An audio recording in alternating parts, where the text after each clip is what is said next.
I had entered the harvested paddy terraces hoping to catch frogs, but with no luck. By the time I returned to rest inside the small field hut, there was a leech on my leg.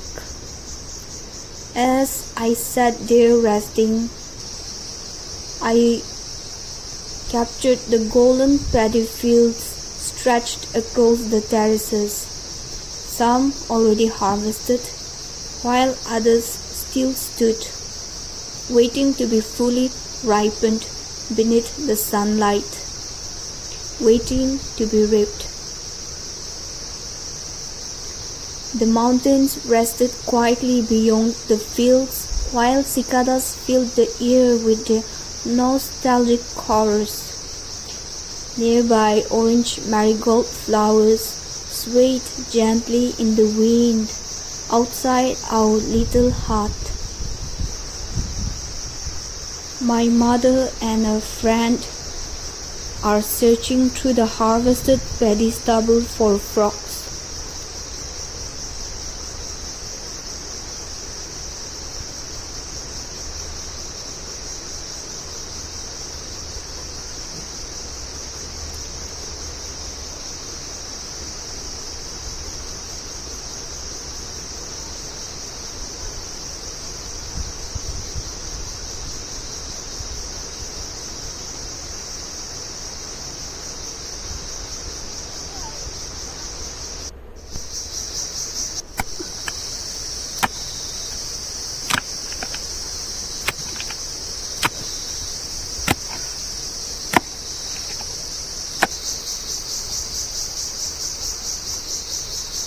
Crab hunting in these rocky hillside paddies was never comfortable. The fingers scraped constantly against hardened clay, sharp stones, roots, and hidden debris beneath the waterlogged soil. Sometimes the crabs themselves pinch painfully with their claws.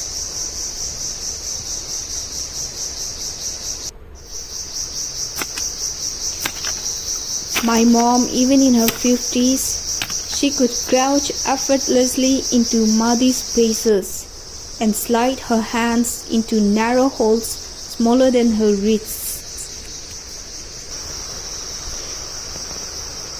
Another leech, now bathing in salt.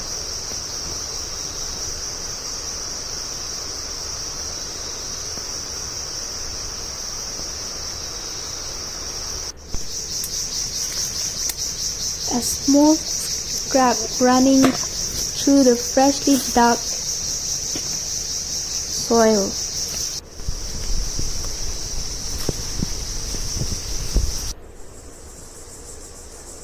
As we returned home that evening, I filmed this giant wild apple tree was once believed that a soul-devouring spirit lived within that tree.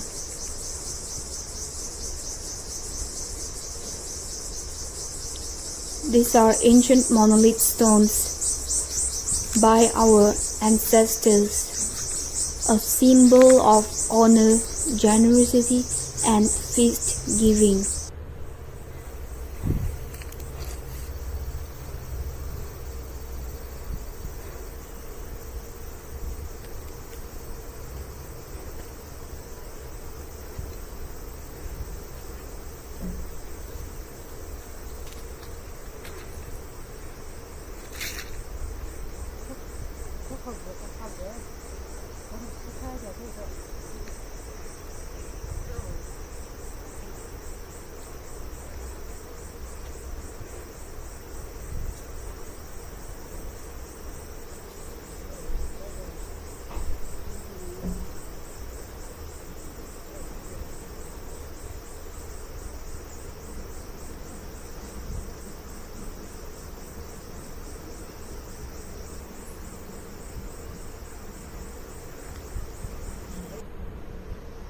My plate was filled with cooked green leaves, pumpkin, chayote, cucumber slices, carrots from a garden crate, soaked yellow peas, cooked frog, warm rice, overnight pork curry, freshly caught crab, lemon slices, and fiery red king chili. Even now, simply remember those meals makes my mouth water.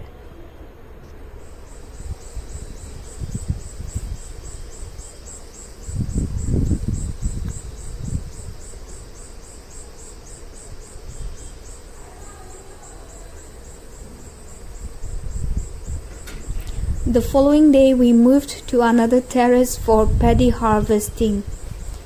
Some villagers were reaping rice stalks by hand with sickles, while others carried massive bundles of harvested paddy toward the threshing mats. In neighboring terraces, farmers could be seen winnowing grain beneath the shifting winds. Harvest season demands enormous energy. By midday, sweat drips endlessly beneath the scorching sun, and every muscle begins to ache from the labor. Perhaps that is why tea breaks and shared meals feel especially comforting during harvesting days.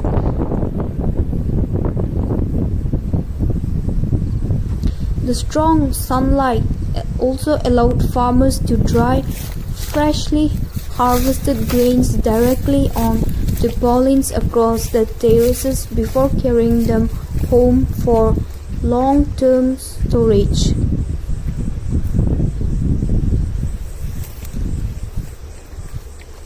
While walking downhill through the terraces, I suddenly noticed a long shade snake skin lying beside a deep natural hole in the earth.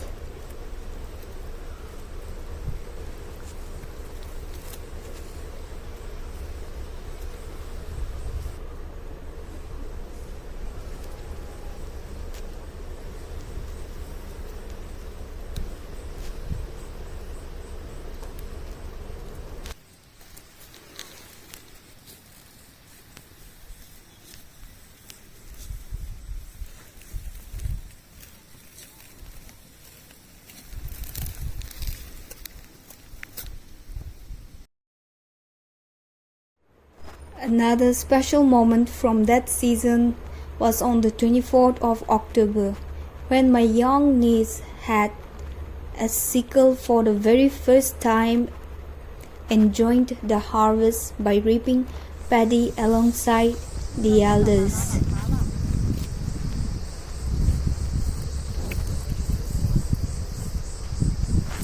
There goes my niece, my mother,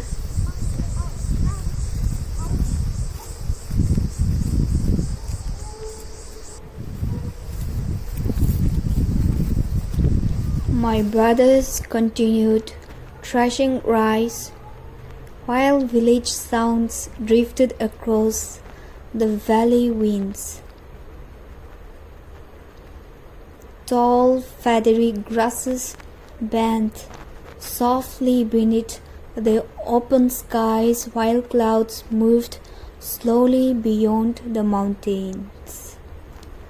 The wind carried voices, laughter, distant songs, and the sounds of harvest far into the unknown hills. As I revisit these moments now, I realize harvest season was never only. It was also about stories, weather, labor, food, laughter, folklore, family, and memories.